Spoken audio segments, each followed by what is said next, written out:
Good morning friends, SP sir here. ચાલો આજે આપણે બે ટોપિક ક્લિયર કરી નાખીએ. પ્રમાણસૂચક સૂત્ર, આણ્વીય સૂત્ર એટલે શું, એના દાખલા, મેન એના દાખલા જ છે, અને તત્વયોગ મિતિ અને તત્વયોગ મિતિય પ્રમાણ. તો આ ક્લિયર કરવાનું છે. ચલો તો ચાલુ કરીએ. Let's play. પહેલા તો પ્રમાણસૂચક સૂત્ર શું છે? મેં આમ તો અગાઉ તમને કીધું હતું કે ઘણા બધા રાસાયણિક સંયોજનો એવા છે કે જેમની રચના બહુ બૃહદ હોય, બૃહદ એટલે મોટી હોય. તો એટલી મોટી રચના અણુસૂત્ર સ્વરૂપે લખવા જઈએ તો હેરાનગતિ વધે. એટલા માટે થઈને એમાંથી કોમન આંકડો નીકળતો એ કાઢી અને આપણે માત્ર ને માત્ર એમાંથી જે પૂર્ણાંક સંખ્યા વધે એ આપણે લઈએ છીએ. એટલે મીન્સ નાનામાં નાનો આંકડો પસંદ કરીએ છીએ. તો પ્રમાણસૂચક સૂત્ર માટે મેં વ્યાખ્યા લખી રાખી છે કે કોઈ પણ સંયોજનમાં, એટલે પ્રમાણસૂચક સૂત્ર શું દર્શાવે, તો સંયોજનમાં રહેલા જુદા જુદા પરમાણુઓની પૂર્ણ સંખ્યાનો સરળ ગુણોત્તર. એટલે કોઈ સંયોજન હોય એમાં 100 સોડિયમ હોય અને ધારો કે ક્લોરીન 200 હોય, તો NaCl 200 આવું લખો તો કેવું ઓકવર્ડ ફિલિંગ આવે. એટલા માટે એનું પ્રમાણસૂચક સૂત્ર લખવામાં આવે. આ સંયોજનનું સૂત્ર શું, તો Na1 અને Cl2, NaCl2. ધેટ મેં આ ખાલી વાત કરી લે, ઉદાહરણ આપ્યું તમને. તો સરળ ગુણોત્તર થાય ને 1 અને 2, 100:200 ની જગ્યાએ 1:2, વધારે સરળ થઈ જાય. તો કોઈ પણ પ્રમાણસૂચક સૂત્ર એ જે સંયોજન હોય એમાં રહેલા જે તે પરમાણુઓની પૂર્ણ સંખ્યા જે હોય એનો સાદો સરળ ગુણોત્તર દર્શાવે. ક્લિયર? અને અણુસૂત્ર શું દર્શાવે, તો અણુસૂત્ર સંયોજનમાં રહેલા પરમાણુઓની ચોક્કસ સંખ્યા, સંયોજનના અણુમાં રહેલા જુદા જુદા પરમાણુઓની ચોક્કસ સંખ્યા દર્શાવે છે. તો આને આધીને તમને દાખલા પૂછાય છે. જનરલી આપણે ગયા વખતે બંધારણીય તત્વની ટકાવારી, દળથી ટકાવારી પ્રમાણ શોધતા શીખ્યા, યાદ છે ને બધા? તો અહીંયા તમને હવે ઊંધું શીખવાનું છે આપણે, કે તમને સંયોજન હોય એમાં દળથી ટકાવાર પ્રમાણ આપ્યું હોય. ધારો કે હું એક રકમ લખી છે, જો એક સંયોજનમાં 4.07% હાઇડ્રોજન છે. ચલો હું બધાનું દળ પ્રમાણે લખતો જાઉં છું. અહીંયા મને એવું કીધું છે હાઇડ્રોજનનું દળ પ્રમાણ છે 4.07%, કાર્બનનું પ્રમાણ છે 24.47% અને 71.65% ક્લોરીન છે. ઓકે, ક્લોરીન છે 71.65%. તો આ સંયોજનનું પ્રમાણસૂચક સૂત્ર અને અણુસૂત્ર ગોતવાનું. મને આણ્વીય દળ રકમ આપી દીધું છે, અથવા ને મોલર દળ, ચોપડીમાં જોશો ચોપડીની જ રકમ છે, મોલર દળ ગ્રામમાં લખ્યું હશે એટલા માટે, કારણ કે આ બધાના દળ પ્રમાણે છે. તો જનરલી આ દાખલો ગણવા માટેની સહેલી ટેકનિક કેવી રીતે ગણવાનો, ચલો 3 તત્વની સંજ્ઞા લખી, 3 નું દળ પ્રમાણે લખી દીધું. ક્લિયર? હવે હું 3 ના પરમાણ્વીય દળ લખું છું. ચલો 3 ના પરમાણ્વીય દળ લખાવતો તો હાઇડ્રોજનનો પરમાણ્વીય દળ 1 થાય, કાર્બનનું થાય 12 અને ક્લોરીનનું થાય 35.5. હવે પકડી લેવાનું કેલ્સી હાથમાં. આ કોષ્ટક વાળી રીત છે અને બહુ ઈઝી પડે રીત. બરાબર, લખાણ લાંબુ લચક લખાણ ન લખવું હોય તો વેરી ઈઝી રીત આ. હવે કેલ્સી હાથમાં પકડવાનું અને કેલ્સી લઈને કામ શું કરવાનું છે, તો અહીંયા આપણે ગણીએ છીએ ગુણોત્તર. શેનો ગુણોત્તર?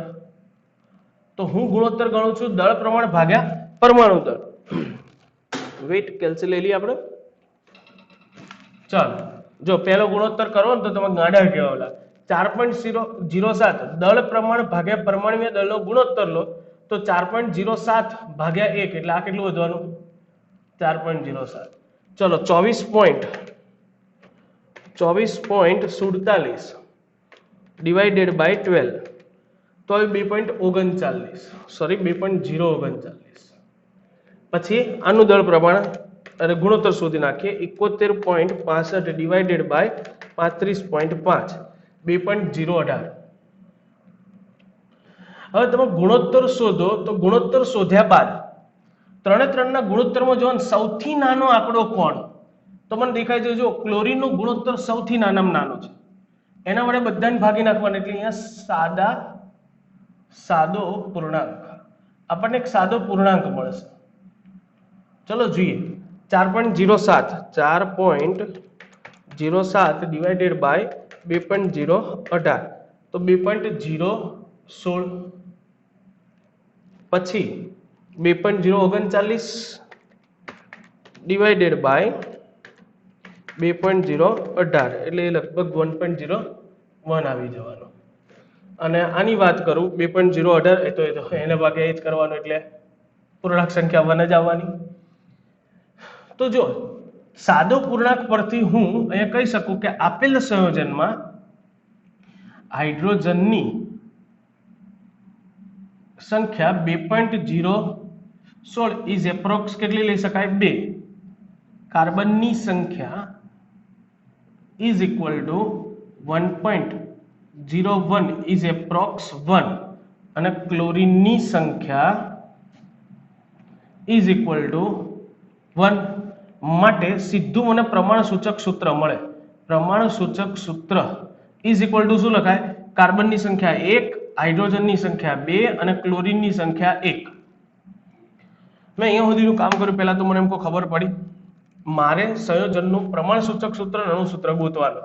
તો પ્રમાણ સૂચક સૂત્ર ગોતવા માટેની સૌથી સહેલામાં સહેલી પદ્ધતિ, રકમમાં તમને જેટલા પણ તત્વો આપ્યા છે એમના દળ પ્રમાણ લખો, પરમાણુય દળ લખો. દળ પ્રમાણને પરમાણુય દળ વડે ભાગી નાખો તો તમને ગુણોત્તર મળી જશે. તમને મળતા ગુણોત્તરને સાદા પૂર્ણાંકમાં લઈ જવા માટે અથવા તો સાદા ગુણોત્તરમાં લઈ જવા માટે સૌથી નાનામાં નાનો આંકડો હોય એના વડે બધાને ભાગી નાખો અને એના આધારે એપ્રોક્સ સંખ્યા લો. તો એ જે તમને સંખ્યા મળી એ કઈ સંખ્યા મળી? પ્રમાણ સૂચક સૂત્રમાં પરમાણુઓની જુદી જુદી જે પૂર્ણ સંખ્યા હોય એનો સરળ ગુણોત્તર મળે. એટલે આ જે સાદો ગુણોત્તર મળ્યો ને એ સાદા ગુણોત્તરને મેં પૂર્ણાંક સંખ્યા સ્વરૂપે લઈ લીધી તો એ મને શું મળી ગયું? પ્રમાણ સૂચક સૂત્ર. યાદ કરો મેં તમને એવું કીધું હતું પ્રમાણ સૂચક સૂત્ર હોય એનું આણ્વીય દળ ગણો તો એને સૂત્ર દળ કહેવાય. તો બોલો અહીંયા આનું સૂત્ર દળ કેટલું થવાનું? તો સૂત્ર દળ ઇઝ ઇક્વલ ટુ 1 ગુણ્યા કાર્બન, 2 ગુણ્યા હાઇડ્રોજન, 1 ગુણ્યા ક્લોરીન. ચલો મૂકો તો જરા. Carbon 12, hydrogen 1, chlorine 35.5. એટલે હવે હું સીધો સરવાળો જ મારી દઉં ને. 35.5 પ્લસ 2 પ્લસ 12 એટલે 49.5. આ મને મળી ગયું સૂત્ર દળ. હવે યાદ રાખજો સૂત્ર પ્રમાણ સૂચક સૂત્ર મેં કીધું એમ કોષ્ટક વાળી રીતથી તમે મેળવી લીધું. ત્યારબાદ સૂત્ર દળ ગણી નાખવાનું. હવે શોધવાનો છે આપણે n. n એટલે ગુણક સંખ્યા. કોઈ પણ અણુસૂત્રમાંથી પ્રમાણ સૂચક સૂત્ર બનાવો તો હું શું બોલ્યો હતો કે જે કોમન આંકડો નીકળતો હોય આપણે બહાર કાઢી લઈએ અને પછી જે વધે લખીએ એને શું કહીએ આપણે? પ્રમાણ સૂચક સૂત્ર. તો અણુસૂત્રમાંથી ઉદાહરણ આપી દો. ધારો કે એમ કહું મારી પાસે લખેલું છે C6H12O6. તો આપણે આમાંથી કોમન કાઢતા હતા 6. બસ એ 6 હતા એને n કહેવાય. વધતું તું શું 6 કોમન કાઢો તો કાર્બન 1, હાઇડ્રોજન 2 અને ઓક્સિજન 1. તો આ અણુસૂત્ર છે. એમાંથી કોઈ સાદો ગુણાંક બહાર કાઢી લો પછી જે વધે એને આપણે કહેતા હતા પ્રમાણ સૂચક સૂત્ર. તો આ થઈ ગયું આપણું પ્રમાણ સૂચક સૂત્ર અને આ થઈ ગયું આપણું અણુસૂત્ર. તો એવી રીતે મને અહીંયા પ્રમાણ સૂચક સૂત્ર પરથી મેં સૂત્ર દળ ગણી લીધું. હવે મારે n ગણવો છે એટલે મેં કયો કોમન આંકડો કાઢ્યો હશે તો મને પ્રમાણ સૂચક સૂત્ર મળ્યું હશે.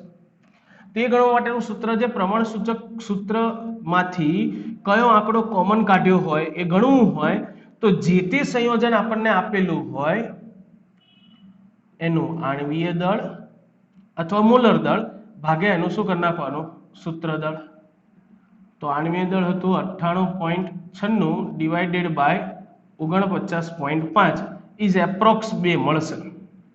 સો n ઇઝ ઇક્વલ ટુ 2 મળી જાય તો સંયોજનનું અણુસૂત્ર શું લખાય? બે વેરી ઇઝી થઈ ગયું. હવે તો સંયોજનનું અણુસૂત્ર બોલો. અણુસૂત્ર લખવું હોય તો અણુસૂત્ર સીધું જ તમને જે પ્રમાણ સૂચક સૂત્ર મળ્યું હતું એને 2 વડે ગુણી દો તો કાર્બનની સંખ્યા 2, હાઇડ્રોજન 2 દુ 4 અને ક્લોરીન કેટલા થઈ જાય? 2. બોલો છે ઈઝી. બે પપ્પુ જેવા દાખલા હોય તો આવો નવો જ એક દાખલો હું તમને જાતે આપું. બોલો આવડશે? એક કાર્બનિક પદાર્થ છે એમાં કાર્બનના ટકા, હાઇડ્રોજન, નાઇટ્રોજન, ઓક્સિજન 4 જણા આપે એટલે 4 કોષ્ટક 4 લાઈન બનશે. 4 ના ટકા લખવાના, 4 ના પરમાણુય દળ લખવાના. દળ પ્રમાણ ભાગ્યા પરમાણુય દળ કરો એટલે ગુણોત્તર મળે. ગુણોત્તર પરથી સાદો ગુણોત્તર મળે. એ સાદો ગુણોત્તર હોય એને જ મેં કીધું તો એમ પ્રમાણ સૂચક સૂત્ર માટેના અંક મળી ગયા. તો એના પરથી પ્રમાણ સૂચક સૂત્ર ગણી નાખો. સૂત્ર દળ ગણો આવી રીતે. પછી n ગણી લો. n કઈ રીતે ગણવાનું? આણ્વીય દળ. તો જો રકમમાં આણ્વીય દળ મને આપેલું છે 114 ભાગે આનું જે સૂત્ર દળ મળ્યું હોય ને આ રકમ માટે એ મૂકી દેજો તો n મળી જશે. એ કરજો યાર જાતે. પણ મજાની વાત શું છે તો હું અહીંયા લખું છું અતિ મોસ્ટ આઈએમપી અને મજાની વાત. એ મજાની વાત એવી છે કે ધારો કે સાહેબ 4 માર્ક્સના એમસીક્યુ આવું કંઈક પૂછ્યું હોય તો શું કરવાનું? હા, નીટ જેડબલઈ માટે શોર્ટકટ્સ.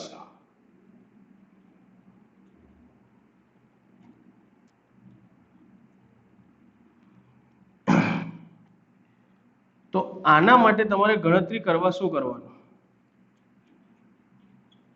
તો જ્યારે તમને હું 4 માર્ક્સમાં પૂછે ને ત્યારે સીધું પ્રમાણસૂચક સૂત્ર નહીં પૂછે, ત્યારે તમને સીધું એવું જ પૂછવામાં આવશે. ટકા આપ્યા હોય અને એવું કીધું હોય કે તેનું અણુસૂત્ર નીચેના પૈકી કયું સાચું? 4 સૂત્ર આપી દીધા હોય તો યાદ કરો તો બંધારણીય તત્વોની ટકાવારી શોધવી હતી આપણે. તો આપણું સૂત્ર શું હતું? દળ ટકાવારી બરાબર સંયોજનમાં રહેલા પરમાણુનું જે તે પરમાણુનું કુલ દળ, એવું લખતા હતા ને? એટલે એવું ના લખાય પરમાણુની સંખ્યા ગુણ્યા પરમાણુ દળ ભાગ્યા કુલ આણ્વીય દળ ગુણ્યા 100 કરતા હતા કે નહીં? તો જો આપણને પરમાણુની સંખ્યા ગણવી હોય તો આના પરથી હું એક શોર્ટ સૂત્ર બનાવી આપું તમને કે પરમાણુની સંખ્યા ગણવી હોય તો પરમાણુની જે તે પરમાણુની સંખ્યા દળ ટકા પરથી ઇઝ ઇક્વલ ટુ કઈ રીતે ગણાય? તો દળથી ટકાવારી લેવાની, દળથી ટકાવારી ગુણ્યા જે તે સંયોજનનું કુલ આણ્વીય દળ. ઓહ સોરી, હવે થોડી વાર લાગશે જતા, જવા દો. કુલ આણ્વીય દળ ભાગ્યા જે તે પરમાણુનું દળ શોધતા હોય એનું પરમાણ્વીય દળ અને આ 100 પણ છેદમાં જશે એટલે ભાગ્યા 100. તો જો તમને આ સૂત્ર આવડે તો તમે સરળતાથી કોઈ પણના દળથી ટકા ગણી શકો વેરી ઇઝીલી. થોડી પેનમાં મિસ્ટેક થઈ ગઈ છે તો થઈ ગઈ છે, હવે શું કરું હું? વેઇટ.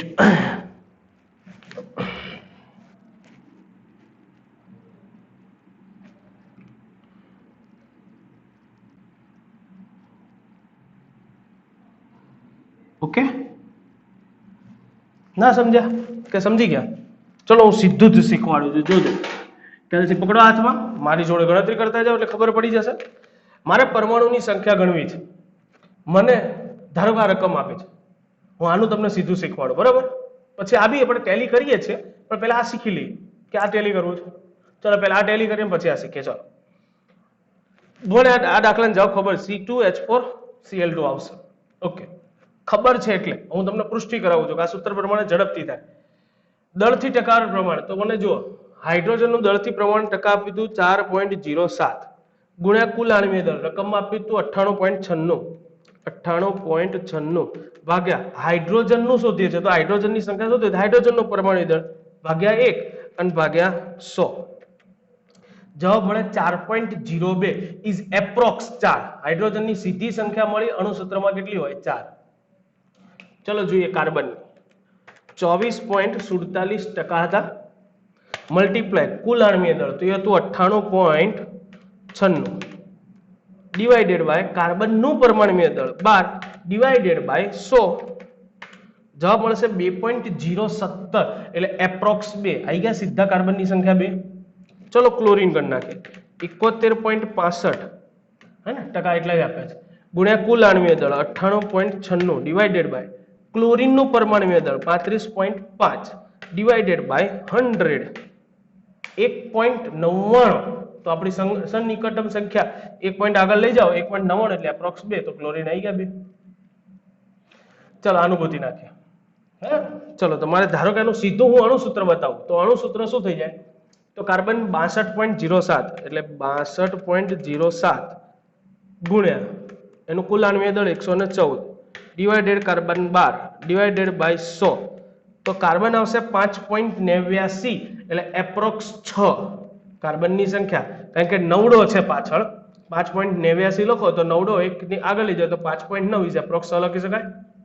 હાઇડ્રોજન ગણો 10.34 મલ્ટીપ્લાય કુલ પરમાણુ દળ 114 divided by 1 divided by 100 11.78 is approx 12 hydrogen આવી જશે 12 C6H12 આવ્યો નાઇટ્રોજન ગણવાનું છે 14 ગુણ્યા 114 ડિવાઇડેડ બાય એનું આણ્વીય દળ 14 ને divided by 100 1.14 is approx 1 nitrogen 1 હશે ઓક્સિજન ગણ લઈએ 13.59 multiply 114 divided by 16 divided by 100 0.96 is approx 1 C6H12NO આવું આણ્વીય સૂત્ર બનશે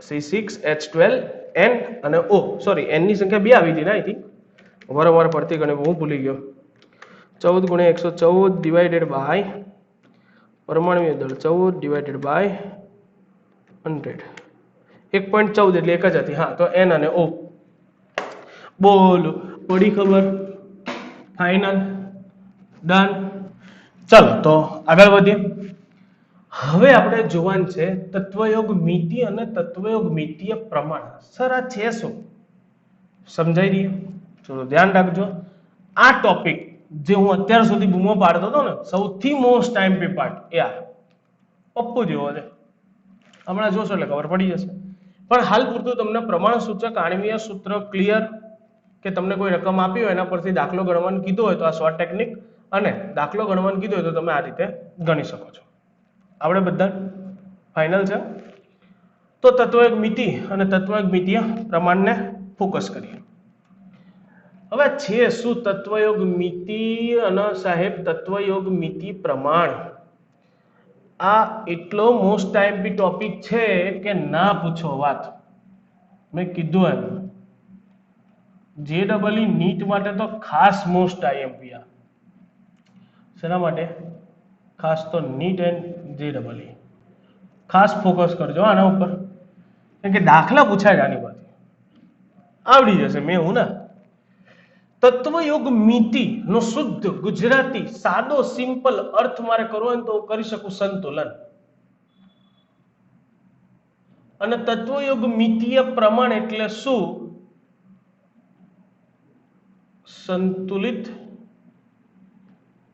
સમીમાં રહેલી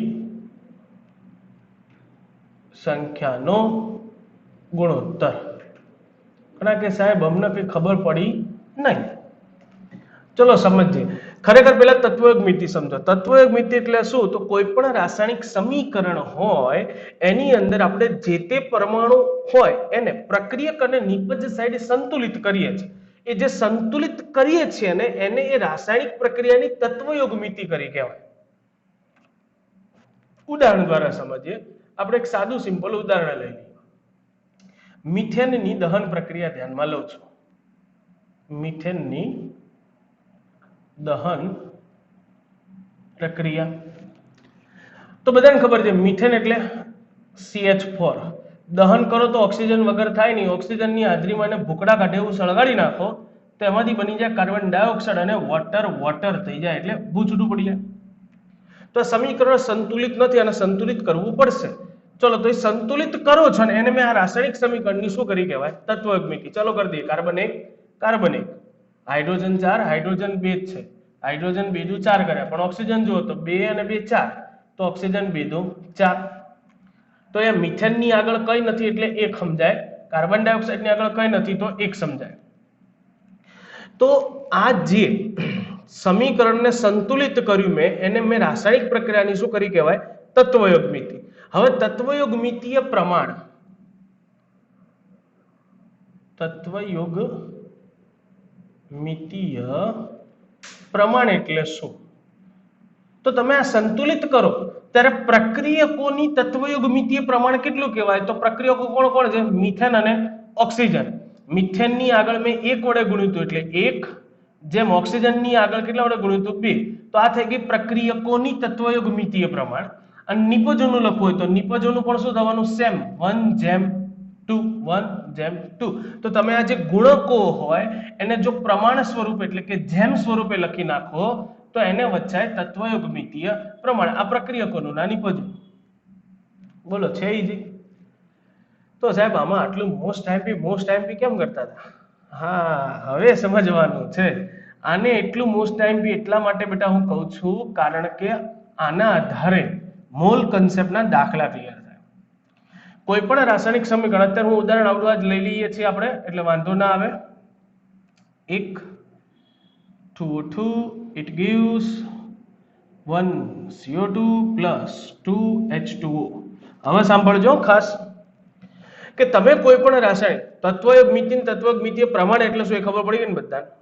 તો હવે વાત શું છે કે તત્વયુગ્મિતીય પ્રમાણ જે હોય એના આધારે આપણે કઈ કઈ બાબતો જાણી શકીએ. એટલે હવે શું શીખવાનું છે?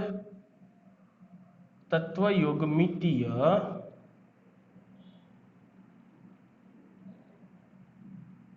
પ્રમાણના આધારે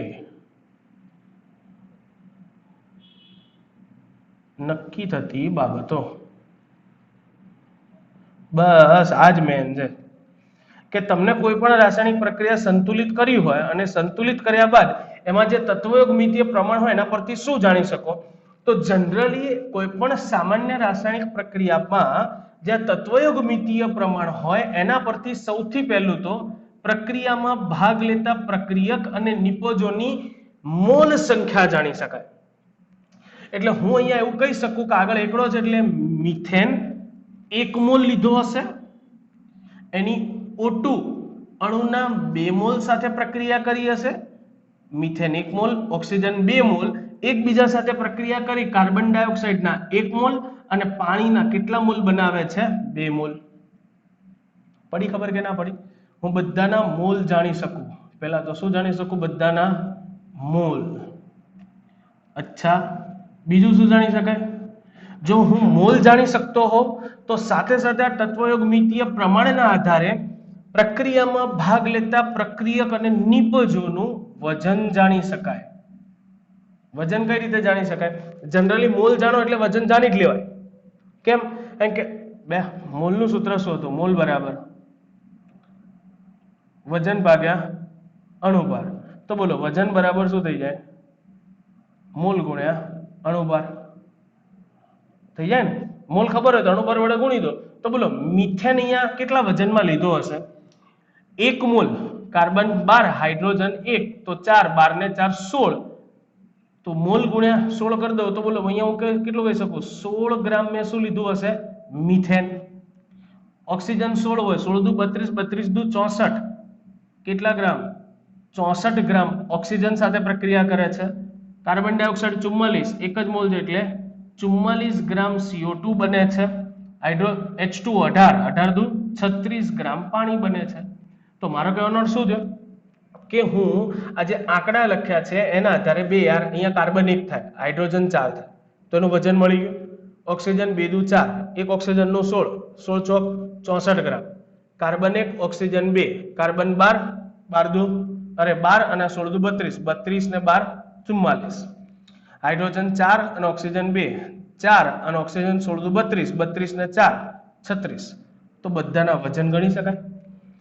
તો તત્વયુગ્મિતીય પ્રમાણના આધારે પહેલા તો મોલ બધાના ગણી શકો, બધાના વજન ગણી શકાય. ઓકે, એના સિવાય અણુની સંખ્યા ગણી શકાય.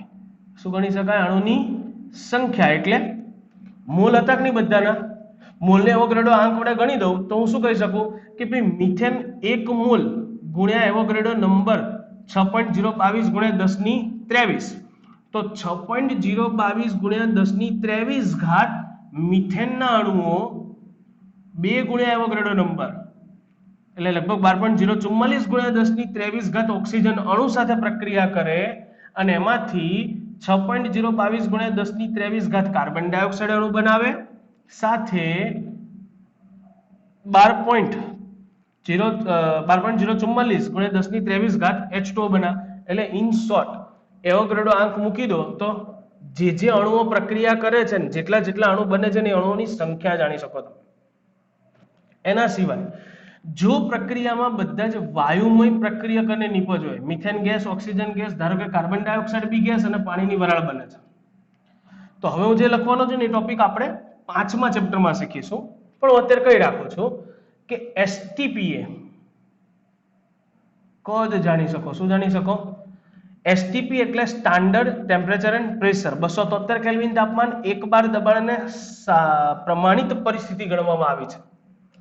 તો એ પ્રમાણિત પરિસ્થિતિએ 273 કેલ્વિન તાપમાન, 1 બાર દબાણને પ્રમાણિત પરિસ્થિતિ કહેવાય. અને ત્યારનું જે કદ હોય એ વાયુ માટે એવું નિશ્ચિત છે, 5મા ચેપ્ટરમાં ભણીશું કે જો તમે 1 મોલ વાયુ લો, કેટલા મોલ? 1 મોલ, તો 1 મોલ વાયુનું કદ એસટીપી 22.4 લીટર હોય. કેટલા લીટર હોય? 22.4. કેટલાનું? 1 મોલનું. તો જો બધાના મોલ ગણી શકો, મિથેન 1 મોલ હતો તો બોલો કેટલા લીટર થાય? 22.4 લીટર મિથેન વાયુ.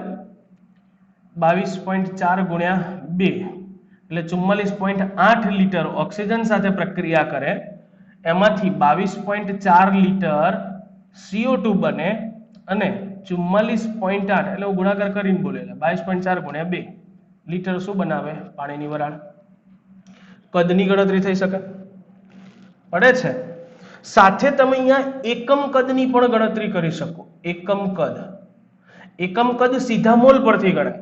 તો તમે એવું પણ કહી શકો કે 1 કદનો મિથેન વાયુ 2 કદના ઓક્સિજન સાથે પ્રક્રિયા કરતો હશે અને 1 કદનો CO2 બનાવે, સામે 2 કદનો H2O બનાવે, એટલે બમણો. ખરા કે સાહેબ તમે સમજાવવા શું માંગો છો? બધી વસ્તુ મોલ પરથી જ ગણી આપણે, પણ આ બધા જ આંકડા તત્વયોગ મિતિ પરથી ગણ્યા, કારણ કે મોલ ક્યાંથી નક્કી કર્યા હતા? તત્વયોગ મિતિ પરથી.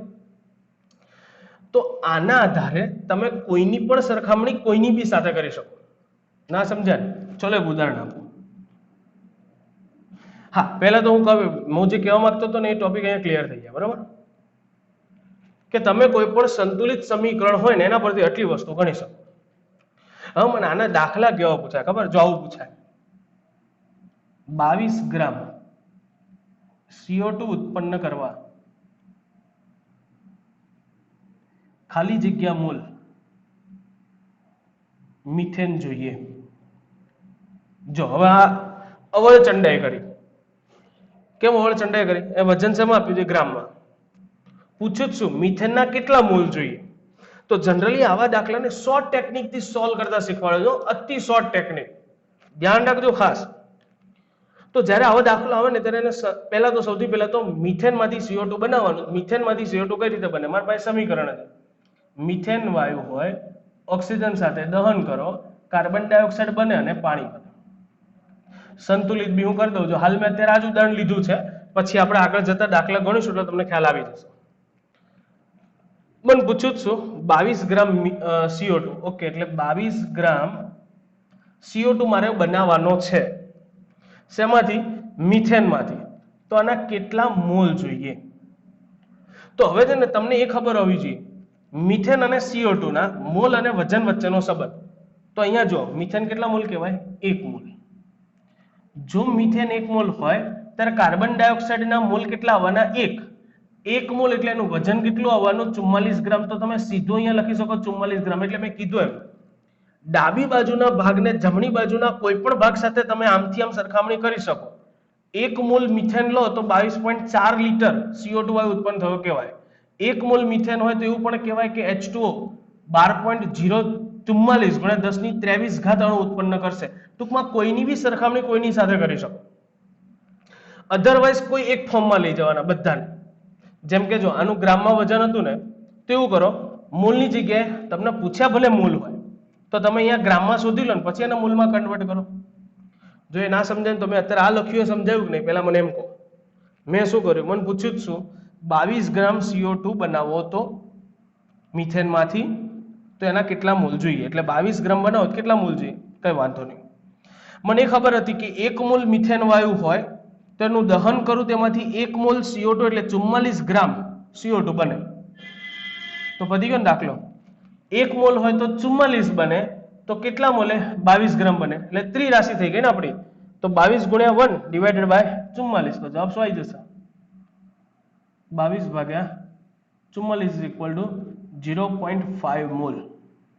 એટલે જો હું અડધો મોલ લઉં, ખબર પડી ને ત્રિરાશિ મૂકવાની, 44 ગ્રામ CO2 ઉત્પન્ન કરવા 1 મોલ મિથેન જોઈએ, તો 22 ગ્રામ મિથેન કાર્બન ડાયોક્સાઇડ ઉત્પન્ન કરવા કેટલા મોલ જોઈએ? ત્રિરાશિ મૂકી દો, જવાબ મળી જાય સીધો 0.5 મોલ. આવું કંઈ બી પૂછ્યું હોય એમાંથી આડું તીડું કરી.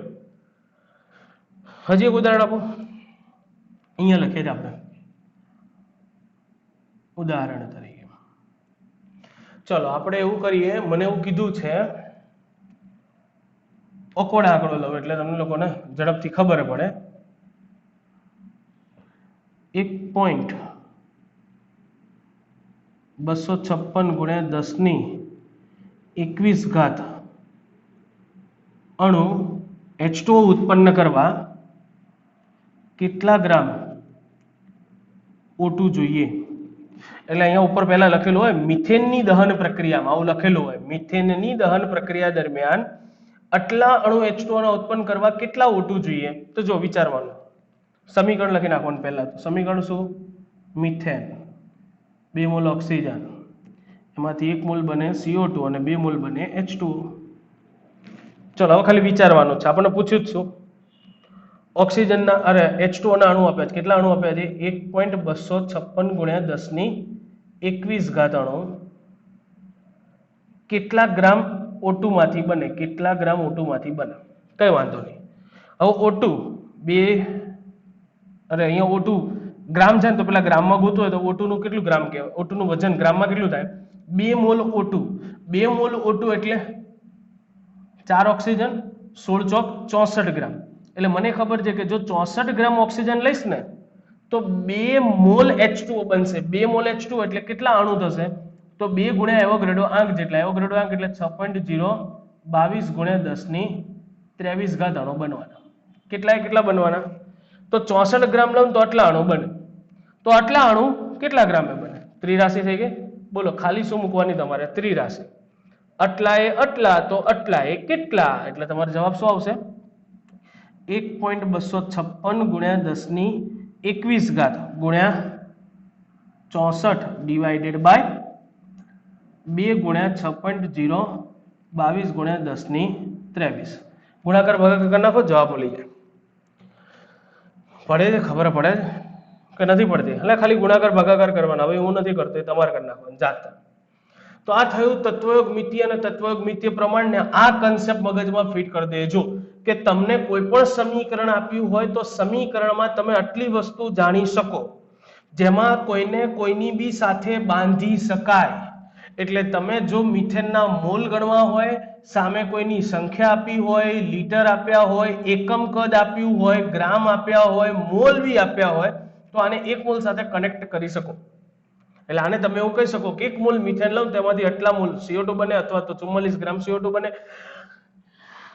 સમજો નહીં યાર, ગમે તેની ગણતરી ગમે તેની સાથે થાય. ડોન્ટ બી ગભરાઈ. દાખલા આવશે એટલે હું વધુ ઊંડે જઈશ, તમને પણ ઊંડે લઈ જઈશ, પણ તમને ડૂબવા નહીં દઉં, મારી જવાબદારી. ઓકે, બસ તો આજે અહીંયા સુધી રાખીએ છીએ. બાકી ટુ બી કન્ટિન્યુ નેક્સ્ટ ટાઈમ. ચલો બાય.